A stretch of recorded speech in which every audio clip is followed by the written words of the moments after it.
Oh my God, it's a giant. Bro, there's just no way that just happened right now.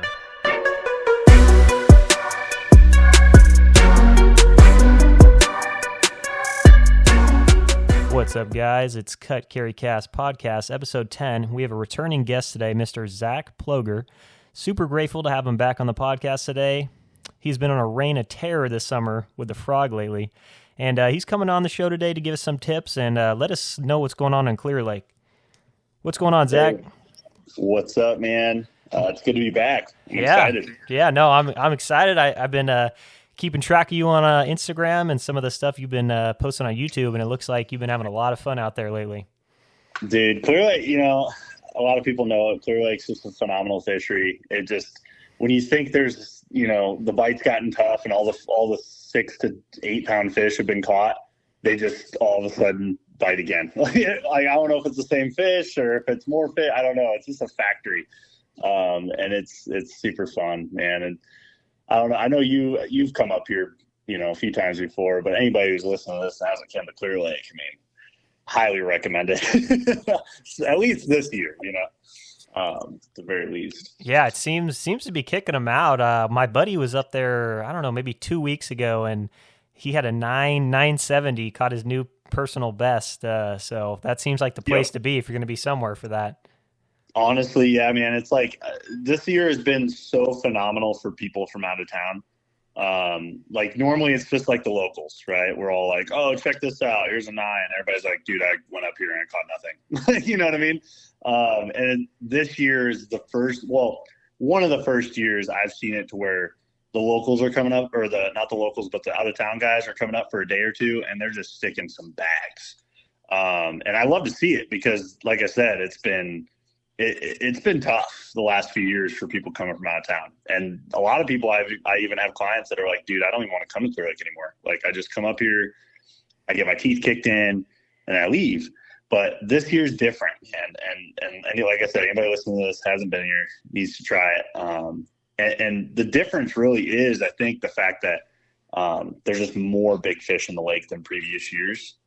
And then also just, some of the knowledge that a lot of the local guys have is, I think, starting to kind of push over to the, these guys that are coming from Sacramento and stuff like that.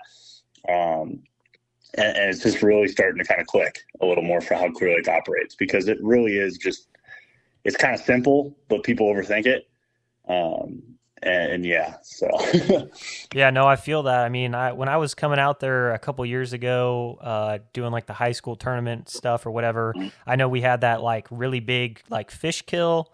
And I remember like just going around and fishing our little deal, and like there was just like giant like fish everywhere, just dead, like big carp, big bass, everybody was dead. And then it kind of seems like, it's funny, my lifetime's not very long, but it's funny to actually see the lake start to like enter that positive cycle again where there's actual fish coming back. Yep. Yeah. And like even from the previous time I was on here talking, I haven't been here my whole life. I've only been out here for 10, 12 years now or something like that. And it's just seeing it cycle, and how fast it cycles is really cool. And talking about guys from out of town, getting on them, dude, the rock bite this year is just phenomenal. And anybody coming from out of town usually is using those south launch ramps because it's the closest launch ramps. And they don't, they're just freaking getting out there, hitting a rock pile with a jig and catching big ones. Like, it's been clockwork. So honestly, like the rock bite this year, I think it's another factor on why guys are having a lot more success from out of town. It's just been a very, very good south rock bite compared to previous years. Yeah. So kind of talking about this summer, what has kind of been the trend with like some of your guiding, and what does it kind of look like for you this year out there? Yeah. It's been tougher, this summer than previous summers. It's funny because guiding's been good, but we just have some streaky times, man. Like like I said, the rock bite's been so good, but this summer's been such a streaky thing of just Heartbreak City. I've had a lot of clients lose big fish this summer, and I don't know if it's like, because some of them it's my equipment, some of it's their equipment. I've been like kind of just racking my brain on what's going on. And like I said too, my cycle of things has been kind of like guiding mostly on the rock because it's so good. They're catching numbers and they're catching quality. So it's like kind of worth doing it for clients. But I have been doing some trips up north, but it's up north is a little bit different. It's not this summer. It's not necessarily a numbers bite. Every fish you catch up north is like a 4-pounder. But since I would say after about the May timeframe until about now, there's very few small fish up there. At least getting the big fish, you have to do certain techniques, right?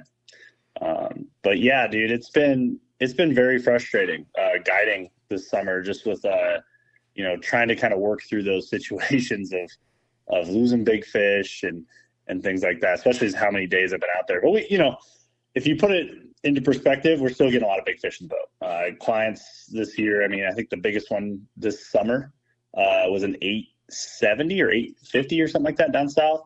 I think we had multiple like that size or bigger hooked up and lost because I've seen them jump and do stuff like that.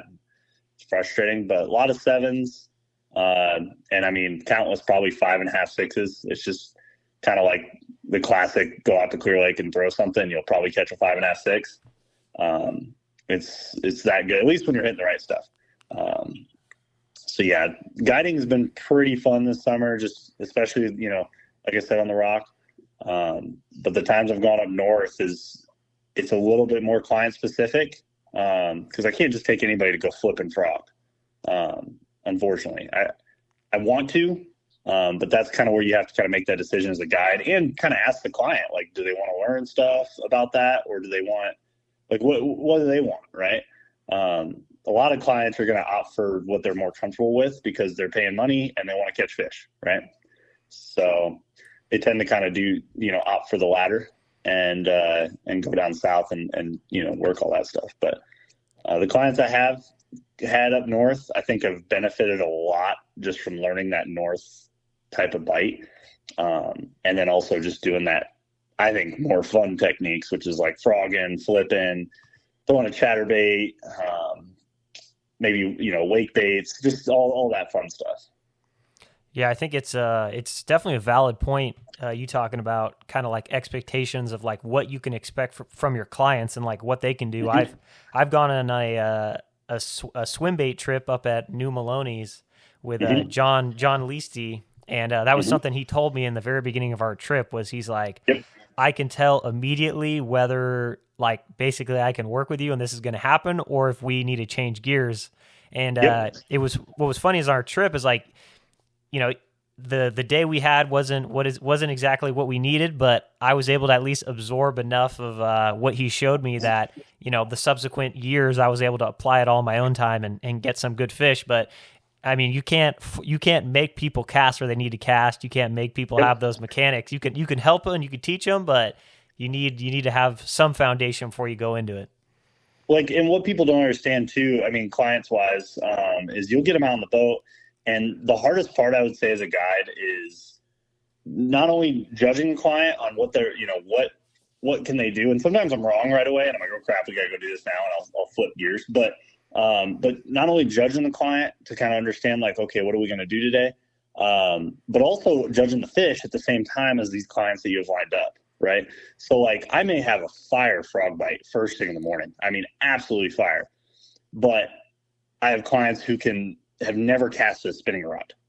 And I'm like, crap. And let's say the frogfish are, under tree branches. Like, it's just, I mean, I a lot of times the reason I've been successful in the past is because I still have tried to take those clients to those spots. And the frustrating part I've learned from the past is them hooking and losing some really big ones. Because the crazy part about when you bring, when you put somebody on fish that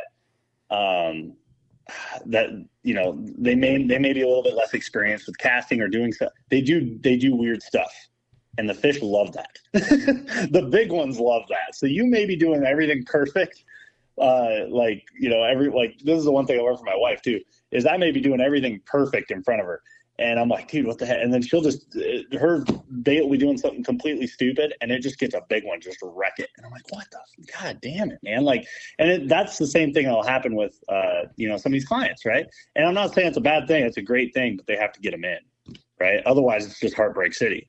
And losing big fish is, for some clients, they're like, dude, at least I hooked it, and that they're happy about it. But a lot of clients are like, dude, I really wanted that fish in the boat. And I'm like, I know, me too. Like, sorry. Like, I don't know, you know what I mean? It's not coming back. It's definitely not coming back. It's not biting again. And that's the one thing, like, it's frustrating too, is it's probably not going to bite again. Like, it's not, even if I come back later, the next day, blah, blah, blah, that fish is gone. So that is very difficult aspect of guiding that a lot of people don't talk about from the guiding standpoint, is understanding your client, getting a gauge, especially before the trip, of kind of what their capabilities are. And that's why I really love like reoccurring guide trips. I mean, every guide will admit, clients who are reoccurring or have come back, they're more likely to get on that better bite with us, because you may have come out before and just had like a really frustrating trip. We're just both like we're trying to gauge each other. I'm trying to take you to spots where I think you're capable of, and you're trying to gauge like, okay, is this guy full of shit? Like, it's just like a whole freaking dance, right? And then they may end up having a bad trip because we don't gel, right? And that's actually really, really part of guiding, that, you have to find a guide that you gel with. And a lot of times after that first trip, you get those kind of first trip jitters out. That second trip will be phenomenal. I can't tell you how many clients I have that maybe have had a tough trip, my first trip with me, that absolutely whacked them, second or third trip with me. And some, I would say a good chunk of clients still have really good first trips, but, there's any guy who's going to tell you they have a phenomenal trip every trip out's a freaking bold-faced liar. You know what I mean?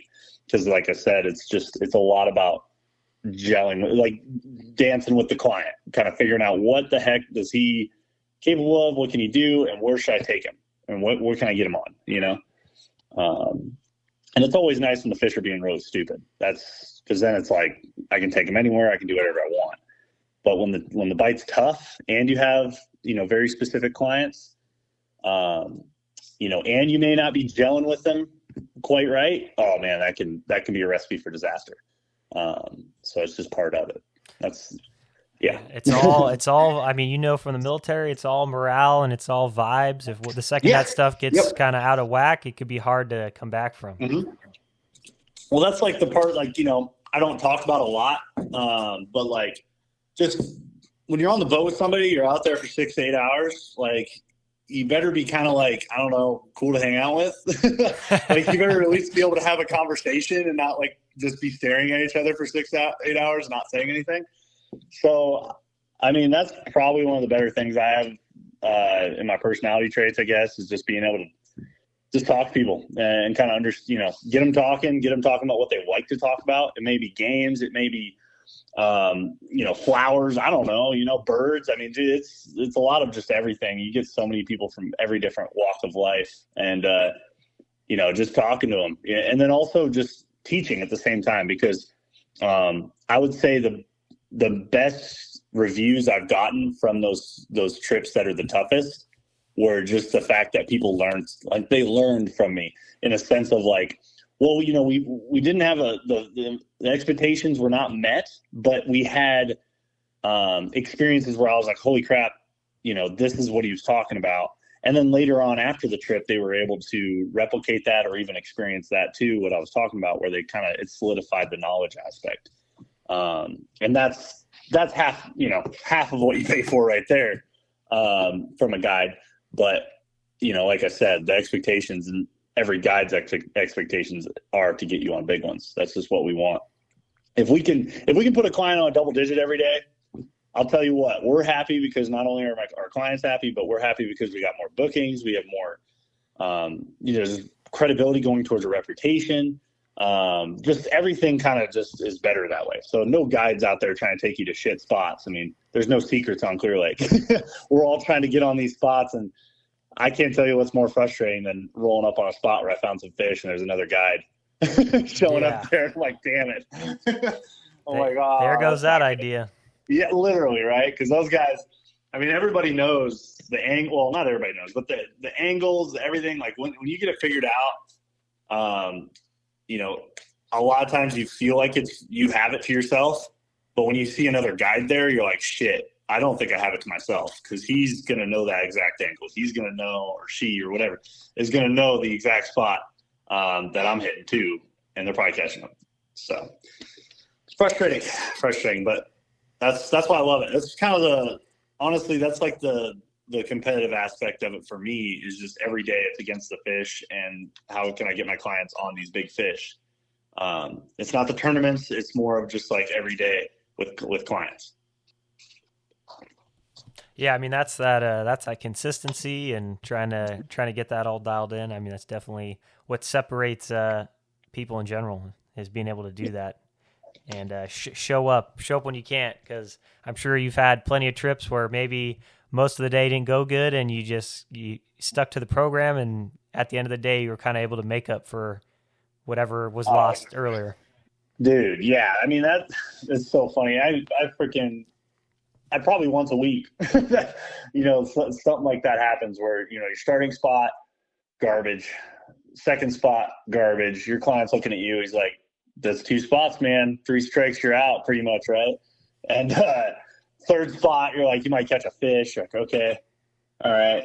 And then like the fourth or fifth spot, you get into it, and it's like, okay. And the client's not even thinking about anything anymore. He's just, honestly, he just starts getting bit and everything goes out the window.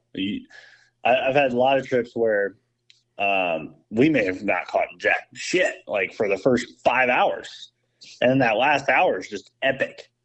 And they're like, they forget about the first 5 hours. They're like, holy crap, dude, we whacked them. And I'm like, yeah, like, hell yeah. Don't remind me of the first 5 hours of me running around blowing a half a tank of fuel and freaking out and tying 10 different things on your guys' rods. Don't forget that, or please forget that, I should say. But yeah, I mean, it is a little stressful. It's chaos, but totally worth it, especially when that happens. It's fantastic. And Clear Lake's one of the few lakes, man, where you can hit it. You can hit it at any given time. You get any given spot. The most frustrating thing I think, we have with Clear Lake is their bite windows, but they're also the magic. That's where the magic happens. Like everybody's like, oh, I hate these stupid bite windows. I'm like, dude, but that's the only reason Clear Lake is as cool as it is because when you roll up there and it's the full moon and you roll up there at 11:45 and they're freaking chewing at high noon and nobody else is out because it's too damn hot. And you're just sitting there putting on a freaking clinic and nobody sees you do it because it's too hot and everybody thinks the bite sucked because they didn't get out early enough for that first morning window, which was only a little short window anyways. You just it's magic, man. Super magic. No, that's what I like to hear. Well, what was it? My last podcast, we had my buddy Austin Wilson come on. He talked about the Snag Proof Open. I think he got second place in it. Before we kind of jump headfirst into maybe some of the more sophisticated frog stuff, I did kind of want to get a little tournament recap, because I know you were out there for one of those frog tournaments, at least for half of it. I'll give you a recap, man. I don't know what the heck I don't know what kind of deal with the devil everybody else was making, but I couldn't buy a stroke of good luck those 2 weekends of the frog tournaments. The first tournament I fished the UFC and the Snag Proof, and the UFC, I think we had a pretty good chance.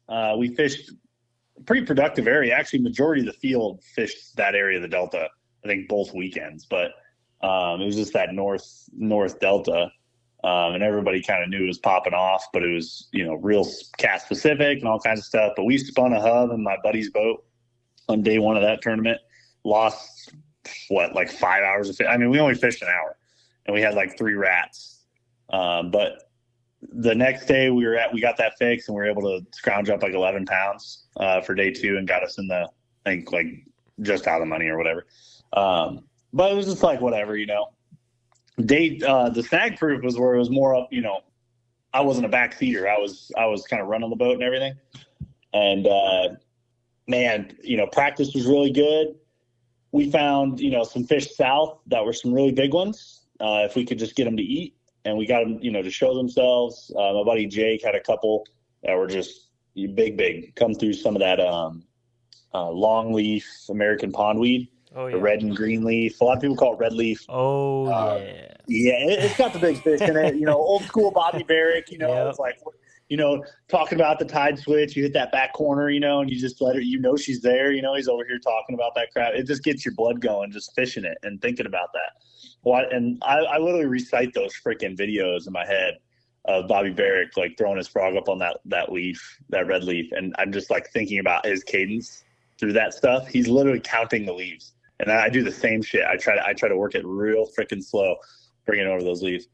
Well, we found a couple spots where that red leaf had some big ones in it, and we ran 30 minutes through the boat wake day one, running. I mean, going 75 like that, and that old Skeeter, that 2021 I got it back from a transom replacement like a couple years ago. That thing came back faster. I don't care what anybody says. The same motor, it came back going 75. I was like, before I shipped it off, it would only go 68. And yeah, so it was fast as hell. We were moving, and then I don't know what happened, but we got down to like Grant Line down there, and she freaking blew I don't know. So I either I had to have hit something because it was a little thud, lost the blade on the prop, I'm assuming, because it was real shimmy, but I was still going. And yeah, she freaking grenaded out the back, lost the prop and everything. Well, evidently it over revved and blew the power head too. Come to find out later. But we trolled. We were just, okay, we're in Grant Line. We're just going to troll the mud banks. It's low tide in Grant Line. And if anybody who's ever fished Dirty South, there's nothing to throw at. There's just grass, like a grass line, and wake surf boats. But we were able to kind of troll into Fabian, just right, adjacent to Grant Line there. And we kind of waited out the tide, kind of worked around. And just, we knew we had one American pondweed patch. And at the very tail end of the rise, because of the water level, we needed it to be around, I think it was like 2.2 or something like that. I can't remember. But we needed to be between like 1.8 and 2.2 because of how shallow that slough was for them to be in it. And no doubt they were in it. We got a 3.5, 4-pounder, and then like a rat. And I had a freaking one of the big ones that we knew was there come up, blow the freaking frog out of the water, but not get it. And I talked to Bobby on, through text after, be like, Bobby, what the heck did I do wrong, man? This is, I sent him the video clip and stuff. And, he was just saying that, a lot of times on your follow-up cast, you gotta land kind of where the fish was going. You know what I mean? She blew up from the left going to the right. And on my follow-up cast, I landed right in the middle of that blowhole. I should have freaking went behind it a little bit or to the right of it a little bit, and she maybe would have come back, maybe, But yeah, it's super frustrating, to have that happen. But day two, we decided to just gamble because we knew if we went north, we could probably scrounge up 10, 12 pounds, and what we found up in that Snodgrass area of the Delta. But we would, with our low bag weight of day one, I don't think we would have done well. So we're like, we need like 16 pounds. Let's just go swinging and go for a big fish. And none of the tide was completely different. And I know better than that. Or I should know better than that, running, guiding on the Delta for as long as I have been, or, was that you can't, when they're eating on a tide, they're eating on a tide. You're not going to get them to eat on the other tide. You know what I mean? At least on the same techniques. So those fish, is dropping out on day two. And especially South Delta fish, they just hate like falling out water. They don't like losing water. They like gaining water because it's so shallow down there in general. So they just get frustrated. I think the fish just get frustrated and pull out quick. And they get on those outer, channel edges a little bit quicker. Even when the tide still has water in the system a little bit, they're just pulled out already. So we scrounged a little small limit on that, that day two, and it was just frustrating all around. Because like I said, I feel like I know better than to try to do that, but it's always a chance down in that part of the Delta for a big one. There really is. I mean, those big Florida strain down there, they're fickle beasts, but they're fun when they're doing their cool stuff, So that's pretty much my recap of the Snag Proof Open. I mean, I needed some luck, and the luck was not in my favor at all. Even the big ones were like blowing next to my frog and not getting it. So it is what it is. It is what it is. That's how those frog tournaments go sometimes. It's a Yep. game of chance a little bit as far as just getting those fish in the boat. Mm-hmm. I know Yeah, a you lot of mentioned you people. weren't in your boat in the first tournament, and that boat was kind of cool that you were in that first Yeah, it was tournament. Gator Tracks. Yeah, it's um, buddy of mine, client of mine, and a friend. He's got it. He's had it for a while. He's one of the only guys I know of running a Gator Tracks on the Delta.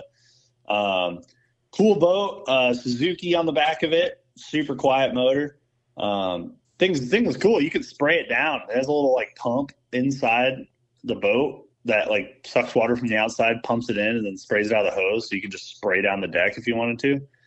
It's all like kind of sea deck material too. It's super cool. Not my style of boat for like, how do I put it? Like just strictly bass fishing. But dude, if you're multi-species, like striper, freaking everything, salmon. I mean, dude, you can do anything in that boat.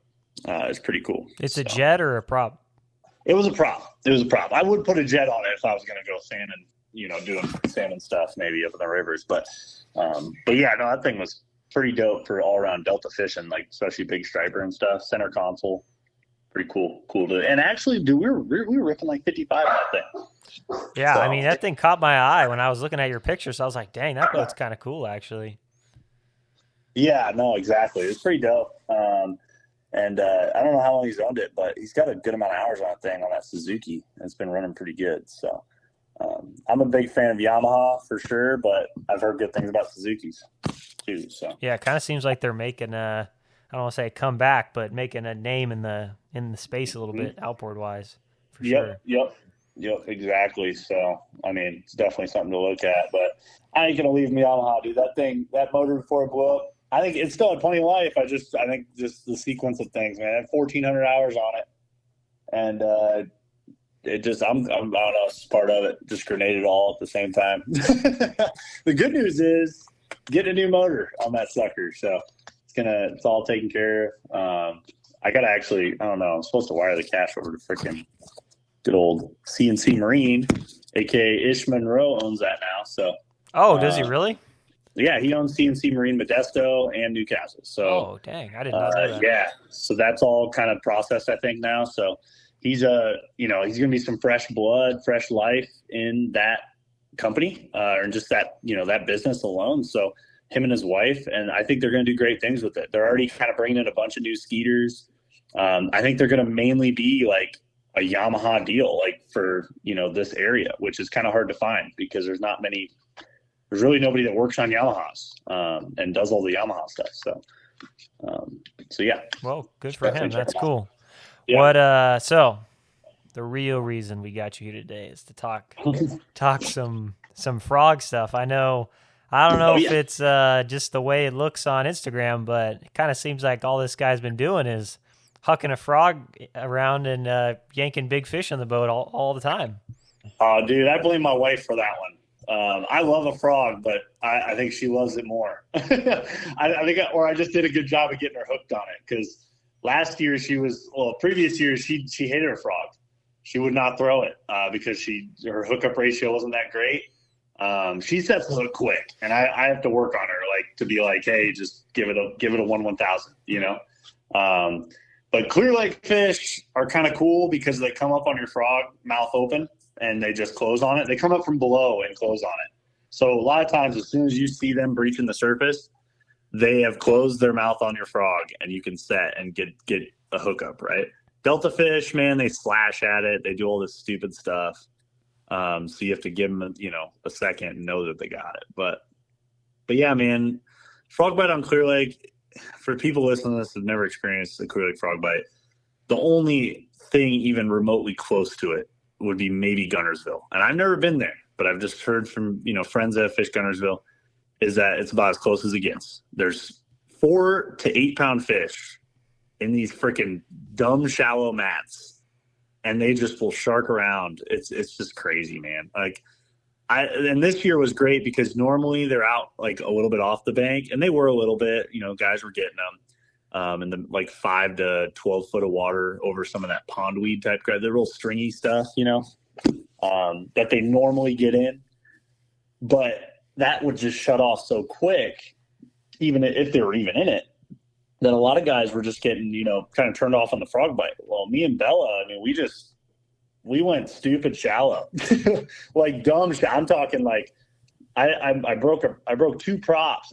Yeah, 2 props on my Minn Kota, just cutting up bottom in these, I mean, 6 inches to a foot of water. And that's where I love my skeeters too, not trying to blow or throw any more plugs at them. But dude, that thing drafts dumb shallow, trimmed up everywhere. Like I can get in less than a foot of water with that boat and be still kind of free floating. You know what I mean? It might be bumping a little bit, but definitely not dragging hard. And we were getting into these duckweed mats that, like I said, 6 inches of water, and you throw in there and you just see it. You just see like the ripple of your frog go, and then you just see this wake start coming from the tulies, like real quick too. And it would kind of dissipate, and you'd be like, okay. And then you just work your frog up and then pause it, and you'd see the wake follow. And you're like, oh my God. And then work it, pause it, a wake would follow, and you're like, please eat it. And then all of a sudden be sitting there and it would just suck under, just the subtlest little blow up, right? Or a little inhale. And you'd be like, okay, and swing, and it would just be a giant. And you're like, holy crap, dude. You just weren't expecting it, right? Because usually the bigger the blow up, the bigger the fish, right? No, it was just the quietest little blow up. And it was just chaos to break loose. And after you'd catch one, they would act like guys who've experienced clear lake fish before, how they kind of flare up on techniques like the LV or the chatterbait, or think you'd catch like multiple casts in a row. You'd catch one out of that duckweed mat, and all of a sudden things would start waking out of the tulies, like what's going on? And that's like unheard of everywhere else. Like you'd think like you catch one out of a duckweed mat, everything's scared now, right? That's like the rules of frogging. You should work your way in. Dude, we were just firing them up. And you'd throw in there, and all of a sudden they would be fighting over it. You get 3 or 4 blowups before you get one hooked. You're like, Jesus, what is going on? Honestly, I didn't even think it was real. I thought it was like not bass. I thought it was like bluegill or something. But they're like small bass, and then a big one would get it. It was retarded. Definitely, probably one of the most epic frog bites I've been on in a while, if not ever, on Clear Lake. Just based on the sheer ferociousness of how they were doing it sometimes. Because like I said, those big ones would just do the suck under deal, but not all the time. Like with, I liked a couple different frogs that we were throwing this year. We were throwing the old Snag Proof Pop and Fatty. They loved that thing for a little bit, especially early on. You would pop it. They like popping frogs early on. I don't know what it is. I mean, go look at Bobby Barrick's stuff. He'll preach it. He has written the frog Bible.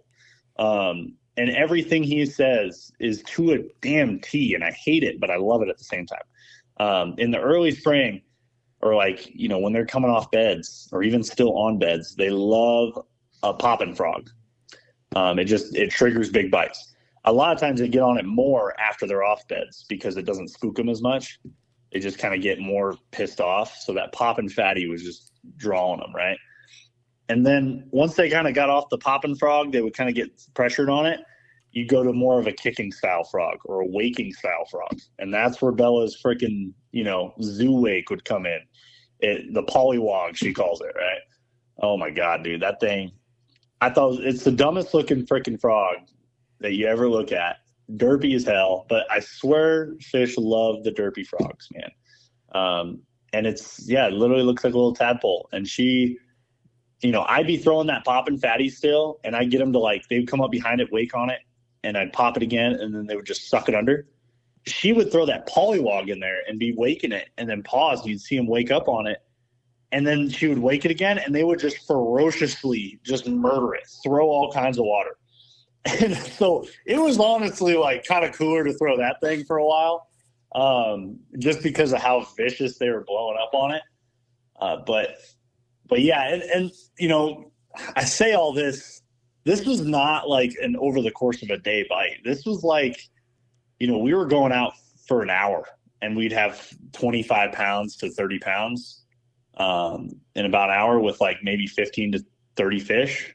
some days, I think when we first started, we had upwards of 50 fish, because it was just kind of like a lot of smaller ones mixed in too, like 3 pounders. Um, but dude, it was just epic, like absolutely insane. Um, yeah, I can't even. It got me all freaking spun up thinking about it. Yeah, I know that what's I don't know what's the actual name of the frog? I just trying to call it a pollywog. The Oh, the zoo wake. the zoo The zoo wake. wake. What's kind of the impressions that it hooks everything's doing what it's supposed to be doing? I know those are kind of new. Dude, honestly, I'm pretty impressed with them. Bella fished the hell out of one. I actually have one sitting on my workbench right here, dude. If you hook a 7+ pounder on one single hook, it might bend up a little bit. That's just nature of the beast. You got to kind of double prong them. If you can get both those hooks in them, you should be able to not bend out any hooks. But it is frustrating, at times when you hook a big one on a frog and like that one hook point kind of tips up a little bit. But they already are kind of tipped up. If you look at kind of the frog hook that's on a zoo wake, they're already a little bit kind of angled upwards. So I was a little bit skeptical at first when I first saw, her start throwing it, and then me, myself throwing it around. But dude, overall, my impression of this bait is actually I think it's a phenomenal bait. It's a derpy bait that doesn't like work right. It like wants to spin a little bit. It wants to like, it hunts when you wake it. It like kind of wants to go left and then go right, and then it just hunts around on the surface, which I think that's part of its little magic that it has, is that little hunting type aspect it has.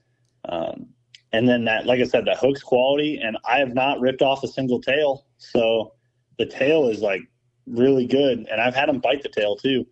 And I'm not going to lie, that the other one, the Zoo Kick that Snag Group has come out with, that Bobby is very, preaches about. That frog, I've had some issues where the legs have gotten pulled out of it. Oh my God, I was literally just going to tell you that Yep, I bought yep. 2 of them. Yep. I wasn't like catching fish on them at first, and then I kind of started to figure it out. And then literally I had the legs taken, and I was so mad because now I just have this like chicken nugget frog with no legs on it. And I'm like, Well, bro, what is this? Well, dude, I will tell you. So there's a couple. I've been talking to Bobby about it. There is a fix coming out, or I think it's already hitting shelves. So there is like a fixed one out there that has, a little bit of reinforcement where the legs attached to where they're not going to rip out. And then he told me just throw a dab of super glue, right where those legs kind of, or where the holes for the legs are. And since I've been doing that, I haven't lost any legs. So just a little bit of super glue will help, mitigate that. And then if you already got some that had lost their legs, I just replace it with skirt material, and it works like a Bobby's Perfect frog. I've already caught some fish on it, so it's like kind of a bigger frog profile. And that was something those fish kind of this summer kind of switched to as well. They would start going to a bigger frog profile. So I started going to, not only the Zoo Kick, but the Matt Daddy frog, the fat Matt Daddy from River to Sea. And then what else? I think it was the only ones. The Bobby's Perfect frog was a good one, but honestly, that Zoo Kick or that Wobbletron type bait, that thing pulled some pretty big bites too. That was a pretty good, alternative for when they wanted a bigger frog a little bit later in the summer in those duckweed mats. So I think it's because of the bluegill. They wanted something kind of more profile-y. So, yeah. Yeah, no, I had good luck with that frog up into that point. But yeah, I think the that little like blurpy noise that it makes, it's like kind of like a popping frog, but kind of different. Yep. It's just like not quite as invasive maybe, but loud. Yeah, it just chirps, man. It just has a little bit of like a chirping noise, gurgling noise, and then pause. And that's kind of like I said, how Bobby kind of preaches it. You want to chirp, and then pause. Chirp, and pause. That's all I do. I just kind of chirp it around, just like he kind of preaches. And then I would say very rarely am I actually reeling it, back to the boat, because I hate it, because that's when you lose your legs. That's when they come up and just grab the back of it, is when you're reeling it back to the boat. So a lot of times I'm trying to get it in there, chirp it around, and then I'm getting it out of there. I'm not like, it has that kind of misleading profile where like, oh, you just want to reel it, because it gurgles. Yeah, but you're going to lose a lot of legs that way. So I fish it like a normal frog, I guess, in a sense, kind of like a popping frog more than anything. But But yeah, that's a big fish frog. That's, no doubt in my mind. I throw the black colored one, black and yellow, and then probably my third favorite has got to be a tie between sparrow and angry gill. Those two colors are pretty fire. That angry grill's that like crazy. Is that crazy purple one that they kind of have now? No, that one's called like Purple Burst or something. I like that one, but it's funny. I'm glad you mentioned that because that one's gonna be a freaking player here soon, dude. Like I'm telling you, they love purple in the fall. They love it. If you look back at some of my like YouTube videos and stuff like that, I talk about modifying frogs and doing all kinds of fun stuff. I love making a purple brown frog. Like I don't see any purple brown frogs made on the market, so I just started making them myself with like clear frogs and stuff. And dude, they love purple. They love it in the fall. And black, blacks I would say are really like a staple frog color in the fall. But sometimes when I got those fish, that are chewing the black frog, they get a little pressured, and I pick up that purple one or purple brown, and it's over. I'll catch every one of them, at least if they're eating the frog. So super, super good sleeper color for frog fishing for sure in the fall. Yeah, when it comes to running your boat shallow, like you mentioned earlier, I know I'm not super familiar with all the different nooks and crannies in Clear Lake, but I think there's definitely with the water this year and whatnot. I feel like I was looking at a lot of your little clips and everything, and I'm like, it looks to me like he's putting his boat places that other people don't want to. No, exactly. Yeah, there was one hole that, that's the thing too, is we're fishing holes. These subtle depth changes. I mean, it may go from 3 foot to 2 foot on the bank in front of you, but there's one little like maybe bay of that bank where it stays about 3 to 4 foot, and it's a hole, and those fish get in it and they just stack in it. And like, that's really what we were looking for. And I mean, there was one little channel that I'm still fishing it, and it's crazy how they're still in there, but I'm not really catching them on a frog in there anymore. But just we had to plow through the vines and the pennywort, kind of make our own trail, just cut it. Stainless steel is always going to beat vines, in my opinion, as long as you kind of give it some RPMs. And it's a little sketchy. It just, you got to be, I use my boat as a tool, and you can see that based on my experiences lately. Everything comes to a head eventually, but so we made our own trail. We burned our own trail through the freaking vines into this one little duckweed patch. And dude, I got multiple sevens out of that duckweed mat, and I know for a fact nobody else was fishing it. And there was a lot of people that were coming around us in that area, and they'd see me back in there, and they'd just be like, they're like, how the hell did you get in there? I'm like, honestly, man, I came in through that trail. And they're like, oh, all right. Like, and they like would try to follow, and they just kind of not, they just get kind of sketched out, and turn around because they don't want to break their boat. And trust me, I'm not telling anybody to put their $100,000 bass boat or whatever they got into this shit. It's not wise. I'm just stupid. So, and I like catching big fish, and there's a time and place for it. And you kind of have to do it a lot to know the capabilities of your boat. If you've never done it before, that's how you're going to break shit, I guess. You're going to have to break shit eventually to learn, because that's what I had to do with my cheaper boats. I had like Rangers with old Black Max. I had a old Black Max. The first day on the Delta, I spun the hub because I was just trying to run it through like hyacinth. I was just like going through these hyacinth mats. I was like, I don't know if this is shallow or not. And then I like got stuck, and I'm like, all right. And I'm like trying to get out, and then I spun the hub on the motor, and I was like, shit. And I had to like get out of the boat and push myself out of there. And it was like 4 foot of water. I was like kind of like drowning in the mud. That's so nasty, bro. Oh, dude, it was terrible. You learn the hard way. But yeah, evidently you can go through hyacinth mats, but it was like pennywarp in hyacinth. It was like underneath the hyacinth of these big pennywarp mats. And it was just not ideal. Dude, you just learn the hard way. Yeah. You just reminded me of a little story I'll tell really quick. So I was fishing no video on this because I kind of rage quit, but I was up on the Delta the other day, like a week ago, and I launched out of New Hope. I don't know if you've launched out of that ramp or not, but they have like a plastic dock now. And, they've had it a while or whatever, but it's got these plastic cleats on it. So I fished the whole day, just kind of was like, whatever, missed all my opportunities. So I was kind of done. So I pull my boat out like right at sunset. I tie myself up to the cleat, and, there's some guy trying to pull out some Delta boat, if you know what I mean. So I was like, okay, he's going to be a second. So I'm sitting in my truck, and this crackhead walks up to my window, and he's like knocks on it, and I'm like, oh God. And I'm like, hey man, what's up, bro? And he's like, oh, do you have a red boat? And I was like, yeah. And he's like, oh, your boat's about 100 yards from the dock right now, floating down the channel. And I said, you're lying. So I sprint over the dock, and I see my boat going up. I guess that's the McCollum River. Yep. And it's just going with the incoming tide. And I'm like, you cannot be serious. So I talked to the Delta boat people, and I'm like, hey, can we take your boat over to get my boat? And they're like, oh, sorry, man. Like the motor's dead. That's why we're like trying to do whatever we're doing. So I go sprinting down the levee, and there's all these blackberry bushes, and I'm like, dude, I literally like this is it. Like the Delta's gonna eat my boat. I have to go swimming. So I run through the bushes, and I shouldn't call him a tweaker, but the crackhead was following me all the way down there, and he's like, hey man, give me your phone and your wallet. I'll bring it back to your truck for you. And I'm like, God, man. I was like, okay, man. So I gave him my stuff. I stripped down into my boxers, and then I climbed out on this log so I could get as far off the bank as I could, this big old log.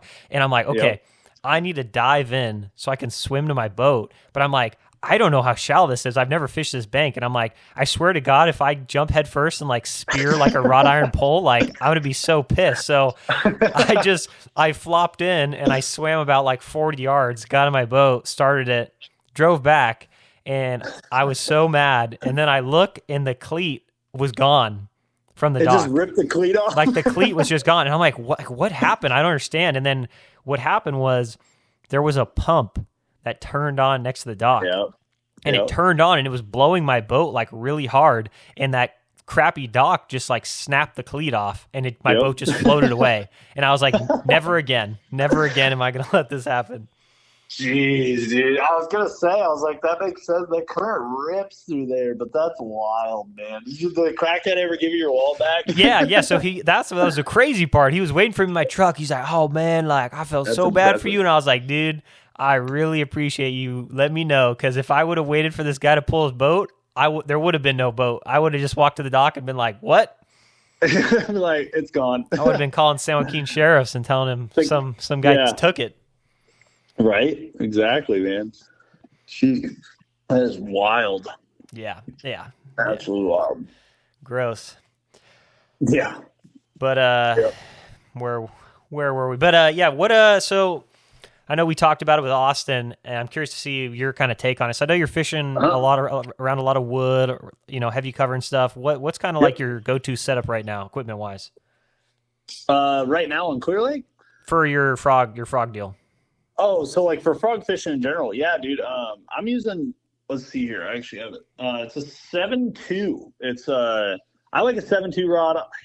I'm a taller guy. I can get away with a 7.5, 7.6. My biggest thing with clients, and then people who are maybe not comfortable frog fishing, or just not as in love with it. It's better to have a 7.5 to 7.9 frog rod. Especially if you are having trouble landing frogfish. It's way better to do that. I run a lot of 7.2 frog rods because I find that the shorter rod, I can get it into spots that I'm just better at casting them with a 7.2. Now, I do have a 7.9 Bobby's Perfect frog rod that I use for kind of longer casts over, different, situations where like maybe it's expansive mats or a distance thing. Like I picked up that longer frog rod this summer when I was trying to get like a cast way back into like a duckweed little pocket, just getting that extra distance and that pickup. When you did have to set the hook on a big one way back there, you were able to pick up more line on the hook set to be able to just get a good hook driven. Now I am using 65-pound braid. I do use 50 occasionally, but not on the fisheries that we fish ever. I won't drop below 65 on Clear Lake or Delta. If I'm on a Berryessa frog bite or something like that, I might go 50. But I'm always doing straight braid, even on Berry, even with my spooks and stuff like that. It's just my style of it, for sure. And then, believe it or not, I run an 8-gear ratio reel for my frog fishing, but I recommend a 7.5. What I've learned a lot is that, like, I'm 6'4", like 225, and I can like crank a reel pretty hard. I've like bent my reel handles and shit. My wife, she's like 5'2", like, and like, I don't know, like 120 pounds, like, if that. Like, she struggles to like crank them in sometimes. And I've realized that an 8-gear ratio reel, yeah, you can pick up more line per revolution of the reel handle, but it's going to take more force because the gearing is just not, it's a little bit harder to turn the reel handle. A 7-gear ratio, you pick up more line, you pick up a good amount of line, but you can turn the reel handle a little bit easier. So like for girls or for people who are not as strong, I guess, in a sense, you really kind of need that little bit more gearing to get them out of the shit. Because there was a time, like, my wife, she was getting stuck in vines with these fish. I mean, they were blowing up through pennywort vines a little bit in the duckweed pockets between, and they would get stuck in those vines, and she's trying to horse them out of it. And, like, she can't get them to come up. And, like, she's trying to get them out, and it's just, like, a struggle. Well, meanwhile, I'm hitting them, and they're coming out, So it's just, something to think about with frogging is, like, kind of, who you are, what your capabilities are, and then catering your frog setup to your abilities and your comfortability level as well, and what you're fishing around. Because like I said, that 7.2, I fish a lot, in really tight quarters, like the Delta. I love a shorter frog rod for the Delta because I can try to do that little circle S cast that Bobby does, or I can try to do that little flip and without hitting my rod tip on the water and get that frog under tree branches or in little tight pockets and things like that. I think I've commented on every single one of Bobby Barrick's videos in the last 2 years and said, please God, make a Circle S tutorial video. And then he's like, oh yeah, I'm gonna get on it. And I'm like, man, you're not gonna make that video. That's his claim to fame, man. You can't. That's hard to. That's a lot of years of perfecting that to just give it up in a video. That's hard to do. And honestly, I think even if he did make a tutorial, I think only like a very small percentage of fishermen would even be able to master it like he has. And it's pretty impressive, honestly. Yeah, I'll get a legit Circle S cast every like 15 tries. Like, yeah, that's my thing. I feel like I'm pretty decent at casting. I feel like I've gotten a lot better this last summer, especially with the frog and around wood. But yep. God, like just some of like when you watch him do it, like some of the angles don't make sense. Like I'm like, I don't understand like how his frog is traveling that way. Like I don't know if his brakes are just completely off or how he kind of runs his reels, but he learned it from Japan. I know he did. Because you look at those guys over there, they're doing those weird casts under like bridges and crap, like with those little light rods. They do those little flick casts and stuff. Yep. So I mean, there's got to be a tutorial out there from like some old Japanese video that he picked it up from. But yeah, I mean, it's impressive. It's pretty impressive. I can cast pretty goddamn good, but not like that. It's I'll just flip it. I can flip pretty freaking good. I'll just put it that way. And that's come to Clear Lake right now. The frog bite went away. It has been a flip. I mean, you can watch some of the kayak guys from like 2 weeks ago now. They kind of are all putting it out there, unfortunately. But, dude, it's been fun punching and flipping on Clear Lake. They're just any of the living grass that you can find, they've been getting in it. I just dropped a fishing report today kind of talking about it. But hell, I mean, literally like a couple days ago, I punched like an 8 and a 7 and a couple 4s and a few 3.5s, even one that was like, it was in like a 7-pounder's frame. Like it was 20, I think it was like 23.5 inches long or 24 inches long. I laid it on my little Defiant measuring board on the back, and its tail was like completely missing in the middle, but it had like 2 sides of his tail. It was dumb skinny. It was like a snakehead. It looked like a snakehead. It was wild. Yeah, they're chewing, but it's not a hot bite until you find them. And when you do, it's like you can flip a bunch. But some areas are getting pressured pretty hard. Some are kind of just starting to show up with them. And it's just, north fishing is very, talking about the holes, it's very hole driven, very depth driven. where like miles and miles of bank look exactly the same, but that one little section of bank that has a little bit more depth to it, that's where they go. It's very, very weird like that. Yeah, for those that are listening that might want to try to get out with you, in the next couple months or whatnot, what does it kind of look like bite wise for the fall, and kind of just your own like availability, stuff like that? Yeah, man. For the fall, a lot of the cool, fun stuff starts to kind of come into play again. Not saying summer fishing isn't fun, but a lot more reaction fishing comes into play. So, the South Bite kind of transitions more into crankbaits, which has been a good cranking summer, but it just gets even better, and up shallow too. We're talking square bills, medium diving cranks, things like that. As the sun comes up, you may have to go to like a shaky head, but like a big shaky head, maybe like a half-ounce swing head type of deal with a big worm on it, mag fatty Z type thing, or like, some big worm. And you can get some really fun big bites on these kind of like shallower, tapering kind of rock banks with maybe, different gravelier type rock composition, bottom composition. The south or the north gets more, depth driven in the sense of the holes, but also like kind of bait fish driven. Those shad really start pushing the channels, and you can just have a blast on a chatterbait, spinner bait, trash fish, flipping, punching and flipping like we're doing right now. Just a ton of different stuff.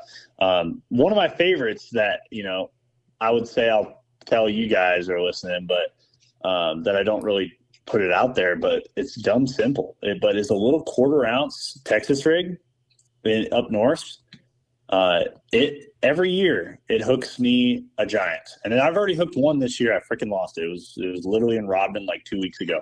I hooked like a double digit right by the bridge, and it popped loose. But I fucking came up wallowing and everything, saw it, went back down. And I'm like trying to get Bell to get the net, and ended up losing it. But a little Texas rig. Once you get them located with a chatterbait or a spinnerbait or some kind of reaction, maybe an LV. In that like hole per se, right? You throw in there, you catch one, you throw in there again, you catch another one. There's a school there. You don't need more solidifying evidence than that, other than just catching 2 fish in a row. So you can keep throwing your reaction and keep firing them up, or you pick up that little Texas rig lizard or Texas rig freaking brush hog or just a little Texas rig, and you just drag it through nice and slow. Those big ones there, if they didn't eat that freaking reaction bait the first 3 to 5 casts, they're not going to eat it.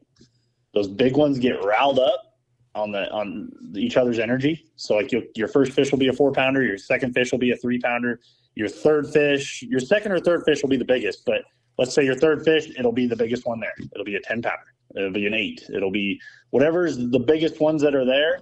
They will start to eat. Usually after that first or second fish in that school. And if they're not eating that reaction, that they're there, but they want something slower. Like they've probably already been fucked with on like the chatterbait or fucked with on the LV, and they're just not on that reaction deal. And yeah, dude, it's such a sleeper, and it's dumb simple, but nobody likes to do it because it's this stupid little Texas rig. But God, is it effective. For some really big bites, especially in the fall, and preferably creature type baits on the back of that Texas rig, not really a worm. They really like creature baits, something about all the appendages. But yeah, so talking about my availability, if you're looking to get out there or anything like that, looks like right now I am currently booked up pretty solid until about the end of the month. So I have, dates starting, looks like the 22nd, 23rd. I got the 27th, 29th. And then the beginning of October is a little bit booked up already, but the middle of October is open going into late October. So I have some availability there for anybody looking to get out. And typically, like right about now, it starts getting good, and it is. We're starting to get more 7-pounders, more 8-pounders, and they're not like alone. It's been like schools, So it's been kind of cool to actually have little flurries again, rather than just kind of catching a big fish here and there, like we have been all summer long. So been pretty cool. Nice. And I'll link your information for anybody, but what's the best way for them to contact you? Yeah, I would say a lot of people just go on my website and they fill in the form at the bottom of my website there with their name and like contact information stuff. It sends me an email directly, and then I'll usually text you after I get that email and send an email out just to kind of double confirm it. But if you guys are more comfortable with text and everything, I highly recommend it. Text and call. It's the best way to get in contact with me. But yeah, I got multiple ways of definitely contacting me through social media or my website and my phone, all that stuff. Awesome. Well, I appreciate you coming on, man. I definitely look forward to hearing from you soon, and maybe we can touch on some of those fall pattern stuff once we get more into the swing of that and you start posting some cool stuff. Yeah, dude, for sure, man. Sounds good. Appreciate you having me on again. Awesome. We'll talk to you soon, man. All right.